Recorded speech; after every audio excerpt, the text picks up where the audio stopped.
शहदादपुर से रिपोर्ट कर रहे हैं राना नदीम सलीम। शहदादपुर आए, बेनज़ीर भुट्टो के मिशन को मिलकर मुकम्मल करते हैं बिलावल भुट्टो जरदारी। हमारा 10 नुकाती एजेंडा है। हमारा वादा है कि मैं गरीब को 300 यूनिट मुफ्त दूंगा। अवाम वादा करो कि हमारे उम्मीदवारों को कामयाब करोगे, उम्मीदवारों के लिए वोट मांगोगे।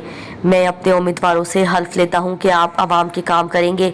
नवीद डेरो, पारस डेरो, अली हसन हंगोरजो और शाहिद तहीम को कामयाब कराएं। मैं वफाक के 2 नुमाइंदे हैं। एक तरफ शाजिया मरी इलेक्शन लड़ रही हैं, दूसरी तरफ अलाउद्दीन जोनीजो और तीसरा नौजवान इलेक्शन लड़ रहा है। उन्हें कामयाब करें। आप मुझे वज़ीर आज़म बनाएं। अशराफिया का 1500 अरब रुपये बंद करके हारियों और अवाम पर खर्च करूँगा। यूनियन कौंसल सतह पर भूख मिटाओ प्रोग्राम लेकर आएंगे।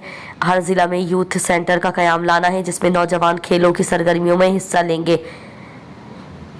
बेनज़ीर यूथ कार्ड दें। नौजवान को 1 साल के लिए यूथ कार्ड देकर माली मदद करेंगे। हम सैलाब में हारियों की फसलों को नुकसान होने की सूरत में मुआवजा देंगे। हम आपको हारी कार्ड के ज़रिए मुफ्त बीज देंगे। हम बेनज़ीर सपोर्ट प्रोग्राम में इजाफा करेंगे। ख़वातीन को बिलासूद कर्जा देंगे।